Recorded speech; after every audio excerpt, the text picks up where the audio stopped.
Fala, Pequeno Pôneis, tudo bem com vocês? Aqui é o Natan e esse é o canal Física para Pedestres. Estou aqui hoje para ajudar vocês o segundo ano com as atividades do PET, volume 7, semanas 1 e 2. Bom, o que vai ter no vídeo, gente? No vídeo de hoje a gente vai falar sobre os conceitos de calorimetria, mais especificamente sobre o conceito de calor sensível.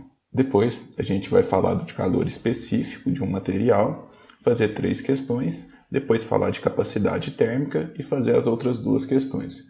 A ordem está um pouquinho embaralhada, mas eu achei que ficaria melhor para o roteiro do vídeo desse jeito, tá bom? Então bora lá, gente. A gente estudou em vídeos anteriores que o calor é o processo de transferência de energia térmica devido a diferenças de temperatura. Bom, mas aí um corpo pode ganhar energia térmica em forma de calor ou pode perder energia térmica em forma de calor. Mas o que acontece com ele? Qual que é a consequência dele de passar por esse processo? Podem acontecer 2 coisas quando um corpo troca calor, quando ele ganha ou perde energia térmica.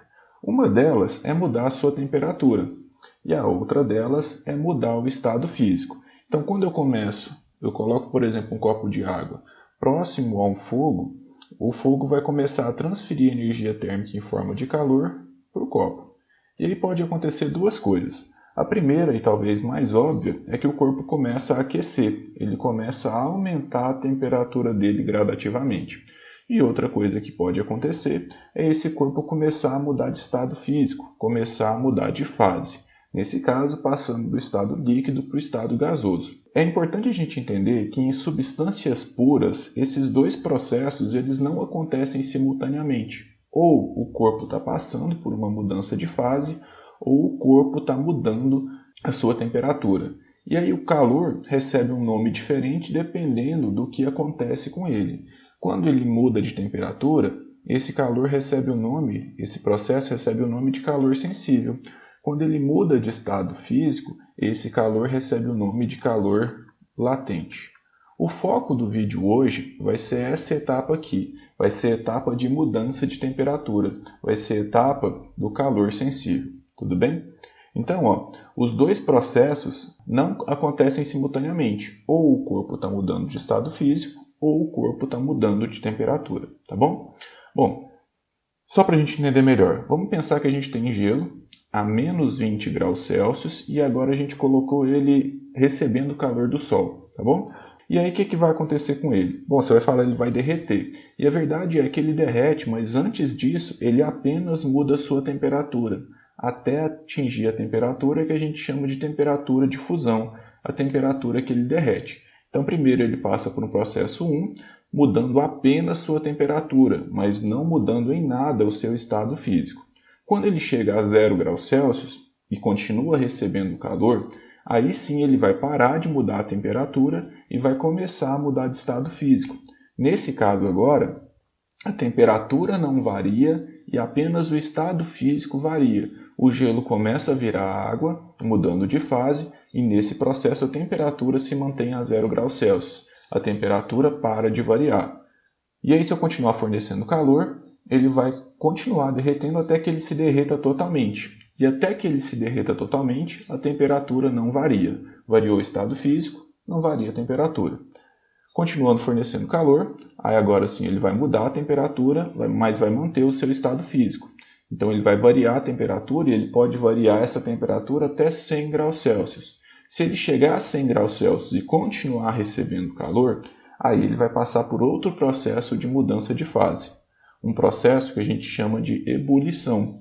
Nesse processo, a água vai começar a entrar no estado gasoso. Mas quando isso acontece, a temperatura se mantém constante até que toda a água tenha passado para o estado gasoso. Então aqui ela continua a 100 graus Celsius e ela vai virar vapor também a 100 graus Celsius. Se eu continuar fornecendo calor para a água, ela vai voltar a mudar a temperatura, mantendo o estado físico, que é o estado gasoso.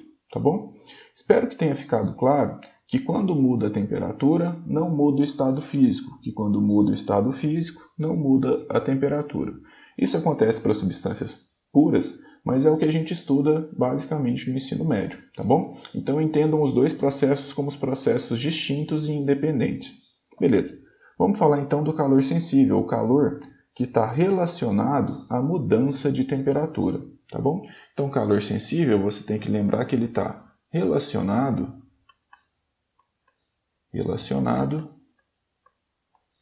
à mudança de temperatura, tá bom?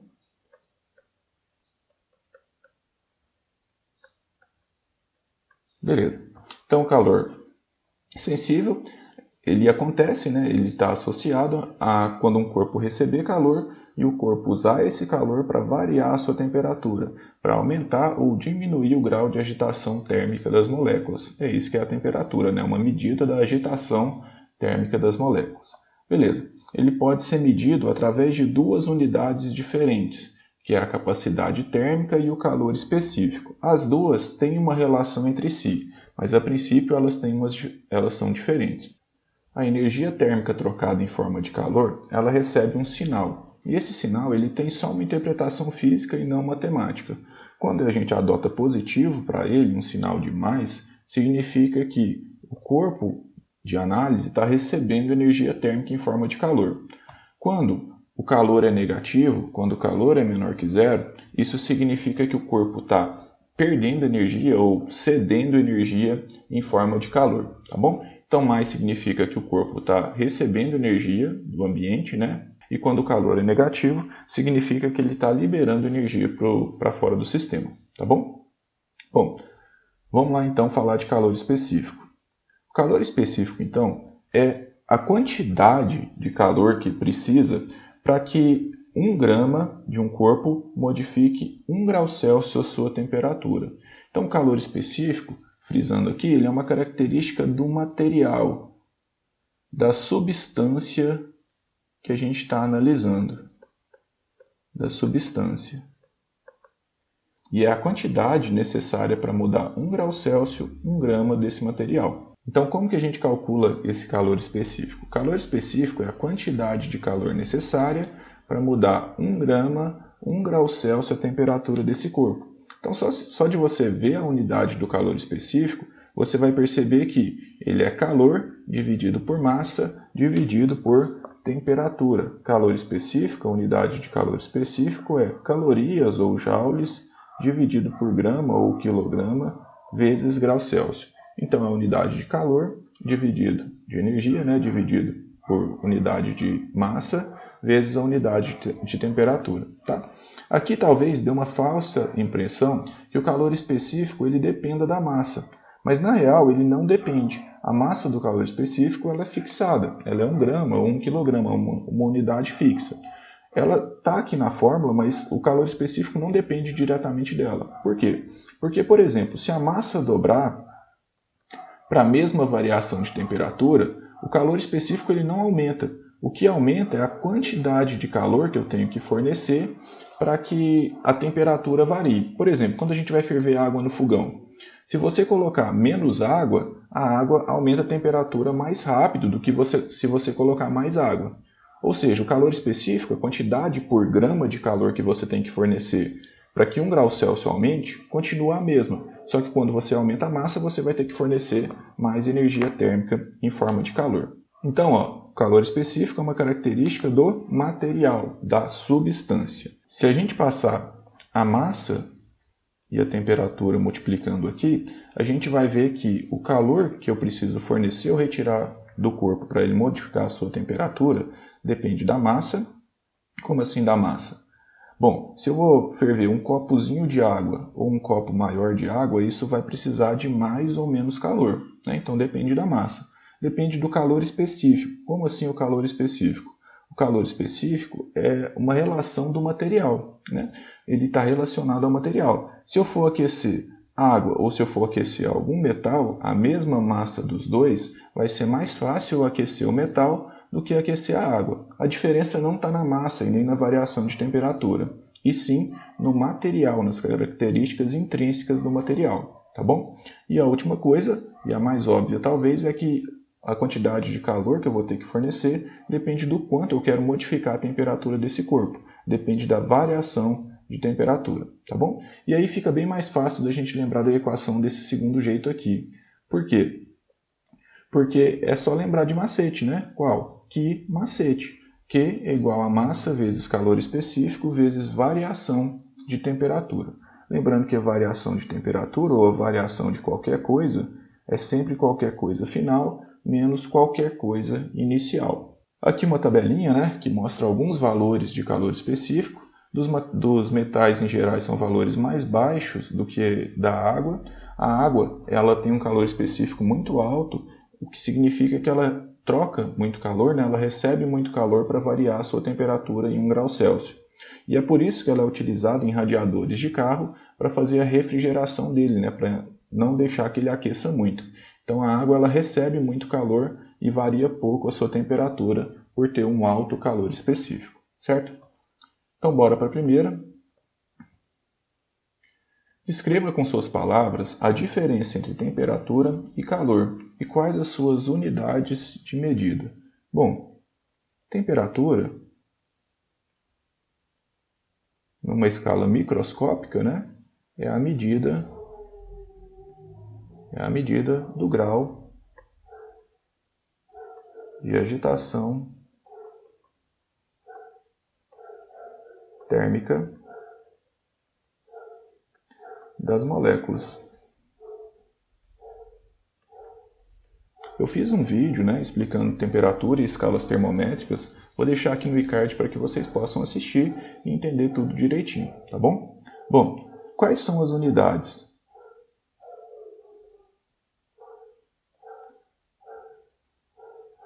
Quais são as unidades?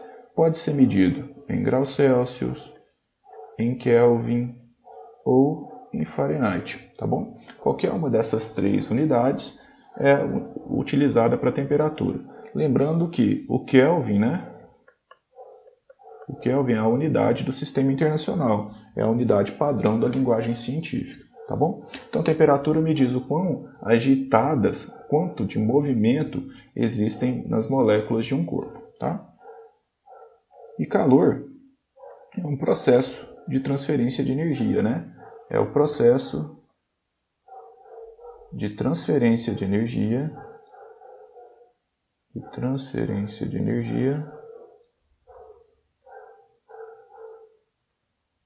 devido à diferenças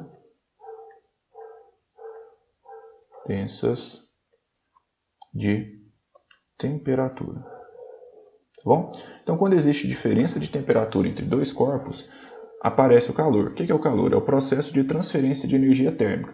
O corpo que está a maior temperatura diminui a sua temperatura porque ele perde energia térmica, e os corpos que estão a menor temperatura, recebendo calor, eles aumentam a sua temperatura porque eles recebem energia térmica, tá bom?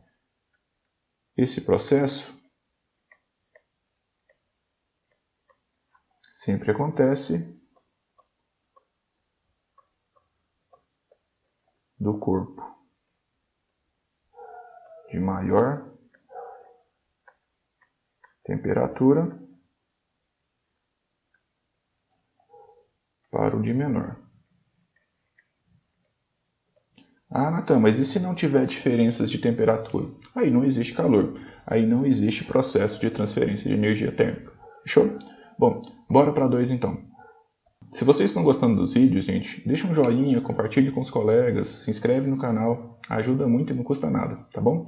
Bora lá então. O calor específico de uma substância indica o valor de seu ponto de ebulição ao nível do mar? Não, né? Essa aqui é a temperatura de ebulição, a temperatura que a água começa a ferver, né? O calor específico não tem nada a ver com isso, é a quantidade de calor que eu preciso para mudar 1 grau Celsius, 1 grama de determinada substância ou de determinado material. Da capacidade térmica de um corpo feito com essa substância. Depois a gente vai ver a relação entre capacidade térmica e calor específico, tá bom? Letra C. Da quantidade de calor necessária para elevar de 1 grau Celsius a temperatura de 1 grama dessa substância. A letra C tem a definição correta, né, do que é calor específico. É exatamente isso. Quantidade de calor necessária para mudar a temperatura de um corpo em 1 grau Celsius, 1 grama desse material. De sua condutividade térmica no estado sólido. Condutividade térmica não tem a ver necessariamente com o corpo se aquecer ou se esfriar, com o corpo variar a temperatura, e sim com o corpo conduzir calor, né? Com o corpo facilitar o processo de troca de energia térmica em forma de calor. Letra E. da quantidade de calor necessária para fundir 1 grama dessa substância. A gente ainda não estudou, vai ser aula da semana que vem, que a quantidade de calor para mudar o estado físico de 1 grama dessa substância é chamado de calor latente. É o calor associado à mudança de fase. Tá? O calor específico está associado à mudança de temperatura. Ele é uma das medidas do calor sensível. Tá certo? Bom, bora para a 4 então, depois a gente faz a 3. Durante o eclipse em uma das cidades da zona de totalidade, Criciúma, Santa Catarina, ocorreu uma queda de temperatura de 8 graus Celsius. Sabendo que o calor específico sensível da água é de 1 caloria por grama por grau Celsius, a quantidade de calor em calorias liberada por 1000 gramas de água ao reduzir sua temperatura de 8 graus Celsius é... Bom, calor específico aqui é 1 caloria por grama vezes grau Celsius. E o calor específico ele te dá uma dica das unidades que você deve utilizar e da unidade que vai sair sua resposta. Então, o calor específico, a energia vai estar associada a calorias, a massa eu tenho que usar em gramas e a temperatura eu tenho que usar em graus Celsius. Estou chamando atenção para isso, mas nessa questão aqui as unidades já estão todas correlacionadas, então não preciso me preocupar com isso. A massa é de 1000 gramas, então a massa já está em gramas, não preciso transformar para quilogramas, na verdade eu não posso transformar para quilogramas, eu preciso deixar essas unidades conversando nessas unidades de forma correlacionada. E eu sei que a variação de temperatura é de menos 8 graus Celsius.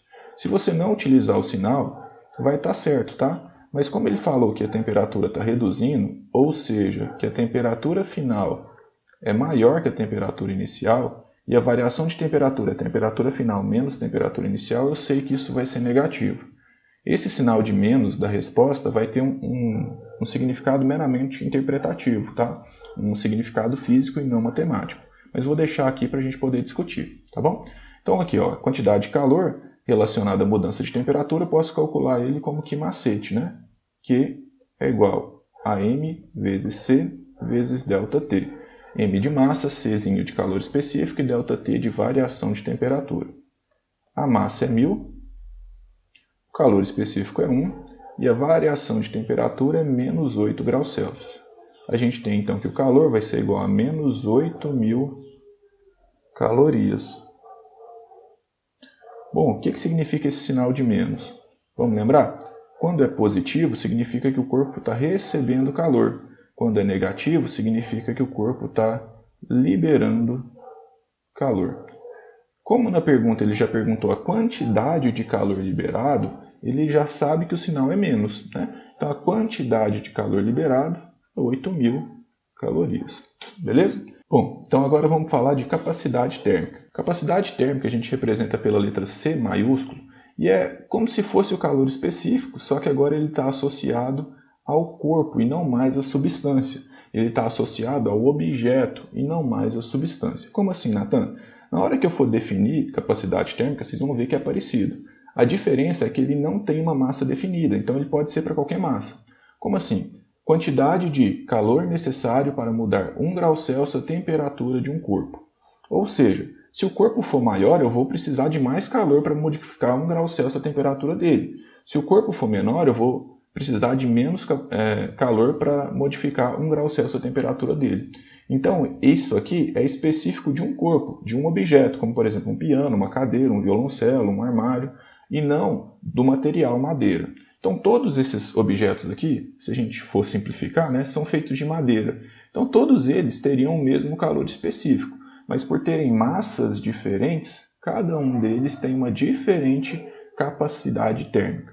Pela definição, a gente entende que capacidade térmica é a quantidade de calor pela temperatura, a quantidade de calor necessária para variar 1 grau Celsius a temperatura de um corpo. Tá? Se a gente for lembrar aqui de calor específico, a gente tem que o calor específico era Q dividido pela massa vezes a variação de temperatura. Observem só, galera. Calor dividido por temperatura é a própria capacidade térmica, né? Então, a capacidade térmica ela também está associada ao calor específico. De que forma? O calor específico é a capacidade térmica dividido pela massa. Ou, a capacidade térmica é a massa vezes o calor específico. A capacidade térmica ela depende do material. Por quê? Porque ela depende do calor específico, que é uma característica do material, da substância. E ela depende da massa. Por quê? Porque quanto maior for a massa, o calor específico não vai mudar. Então, quanto maior for a massa, maior vai ser a capacidade térmica. Tá bom? Então, a capacidade térmica é uma característica do corpo, do objeto. Tá? E o calor específico é uma característica do material. Toda água tem o mesmo calor específico, mas se você pegar quantidades diferentes de água, elas têm diferentes capacidades térmicas, tá bom? Então, o que é a quantidade de calor trocado? Positivo se o corpo estiver recebendo energia térmica, negativo se o corpo estiver liberando essa energia térmica, e o ΔT é a variação de temperatura, tá bom? Então, só para ficar bem claro a diferença entre calor específico e capacidade térmica, observe esses dois objetos. Esses dois objetos são feitos do mesmo material que a água. Vamos ignorar o plástico aqui, tá? Vamos pensar na água. Então, o calor específico desses dois vai ser o mesmo, o material é o mesmo. Mas como são objetos diferentes, eles vão ter capacidades térmicas diferentes. A mesma coisa para a cômoda e um pedaço de madeira. Ambos têm o mesmo calor específico por serem do mesmo material, mas têm diferentes capacidades térmicas por serem diferentes objetos. Tudo bem? Então, mesmo calor específico, capacidades térmicas diferentes em ambas as situações. Vamos para a questão 3. Essa questão 3 deu um pouquinho de dor de cabeça para a gente, eu e o professor Camilo, da Escola Online, do canal Escola Online. Se vocês não conhecem, se inscreve lá, eles fazem vídeo de todas as matérias. O professor Camilo, ele cuida da parte de física lá do canal. Cara, muito gente boa. Abraço, professor Camilo. E a gente ficou conversando sobre essa questão porque pareciam que todas estavam verdadeiras, né? E aí o que faz uma das alternativas serem falsas é apenas um detalhe que eu vou mostrar para vocês, tá bom? Bom, vamos lá. Assinale a alternativa falsa. A capacidade térmica de um corpo depende da sua massa. Como assim depende da sua massa? Capacidade térmica ela depende sim da massa, né? Eu posso escrever ela como massa vezes calor específico. Como a massa aumenta, a capacidade térmica aumenta necessariamente. Por quê? Porque o calor específico ele não vai variar. Então, se eu aumento a massa, a capacidade térmica aumenta. A capacidade térmica ela depende da massa sim. Apesar de nessa expressão não ter massa definida, não ter massa escrito aqui, esse calor ele é dependente da massa, né? Então, de forma implícita, a capacidade térmica ela depende da massa. Então, essa aqui está correta. Letra B. Quando recebido por um corpo, o calor sensível produz apenas variação de temperatura. Sim, o calor sensível ele é o calor, né, a energia térmica trocada, associada à variação de temperatura. Então, pela própria definição, a letra B também está correta. O calor específico é uma característica do material. Ok, o calor específico é uma característica do material de que é feito o corpo. Não depende da sua massa. É isso mesmo, o calor específico, se você pegar um copo pequeno com água e um copo grande com água, ambos vão ter o mesmo calor específico, independente se a massa é pequena ou a massa é grande, porque o calor específico é uma característica do material e não do corpo, tá bom? O valor da capacidade térmica de um corpo depende do material que é feito. De novo, né? Como a capacidade térmica ela depende do calor específico, e o calor específico é uma característica do material que é feito o corpo, a capacidade térmica ela depende do calor específico também. Letra E. O calor latente relacionado à quantidade de calor que um corpo de massa definida pode absorver ou ceder para que ocorra mudança de estado físico. Quando a gente leu com pressa aqui, a gente acabou olhando isso aqui sempre como capacidade térmica, né? E calor latente não é um assunto que trouxe nesse PET. Calor latente ele é a quantidade de calor necessária para que 1 grama de um determinado material mude de fase. Então é uma massa definida, é uma massa de 1 grama. O problema aqui é que o calor latente, assim como o calor específico, é uma característica do material e não do corpo. O calor latente é a quantidade de calor necessário para que algum material modifique o seu estado físico 1 grama desse material. Então aqui o problema da letra E é que não é a característica do corpo, e sim da substância ou material, tá bom? Então a única alternativa errada aqui é a letra E, tá certo? Então, bora para a última, questão de número 5. A energia utilizada para a manutenção e o desempenho do corpo humano é obtida por meio dos alimentos que são ingeridos. A tabela ao lado mostra a quantidade média de energia absorvida pelo corpo humano a cada 100 gramas do alimento ingerido. Se for preciso, use 1 caloria igual a 4,2 joules. Calor específico da água igual a 1 caloria por grama vezes graus Celsius. Analisando a tabela, podemos concluir que, em termos energéticos, o chocolate é o alimento mais energético dentre os listados. Vamos olhar aqui, gente. De todos os alimentos, o chocolate ele tem 528 kcal a cada 100 gramas. Só que a margarina ela tem 720. Então, o mais energético de todos não é o chocolate, e sim a margarina. Uma fatia de mamão equivale aproximadamente a 10 folhas de alface. Cadê o mamão? Ó? O mamão, uma fatia, tem 32 quilocalorias. 20 folhas de alface tem 15. 10 folhas, que é a metade, teria 7,5 quilocalorias. Então, 32 para 7,5 está bem longe, Se a gente for pensar proporcionalmente, seria quase 4 vezes maior aqui, Então, essa letra B também está errado, porque não é aproximadamente igual. Letra C. Um copo de Coca-Cola fornece uma energia de aproximadamente 328 joules. Coca-Cola, meio copo, tem 39 quilocalorias, Então, um copo inteiro teria o dobro disso. Letra C aqui, a gente tem que um copo vão ter o dobro, 2 vezes 39 quilocalorias. Ou seja, um copo tem 78 quilocalorias. A gente sabe que uma caloria tem 4,2 joules. Lembrando que esse K significa 1000, 78.000 cal vão ter quantos x joules? Multiplicando cruzado aqui, a gente vai ver que vai dar aproximadamente 328 mesmo. Mas não 328 normal, 328.000 joules, tá bom? Então, por causa da unidade, se aqui fosse quilojoule estaria certo, mas como não tem o quilo, não tá bom? Letra D. Meio quilo de sorvete equivale aproximadamente a 320 gramas de batata frita. Vamos lá, ó. Cadê o sorvete aqui? Aqui embaixo, 100 gramas de sorvete tem 175 calorias. Então, 100 gramas tem 175 quilocalorias. Então, 500 gramas, que é meio quilo, vão ter x quilocalorias, Multiplicando cruzado aqui, a gente tem 100x é igual a 500 vezes 175. Corta esses dois zeros com esses dois zeros, Eu tenho que x é igual a 875 quilocalorias. Isso aqui para o sorvete. A batata, olhando aqui, a batata frita, 100 gramas tem 274. Então, 100 gramas de batata vão ter 274 quilocalorias. 320 gramas vão ter x. Multiplicando cruzado de novo, eu tenho 100x igual a 320 vezes 274. Posso cortar um zero aqui com um zero aqui, Então, vai ficar 10x igual a 32 vezes 274, que vai dar 8,768.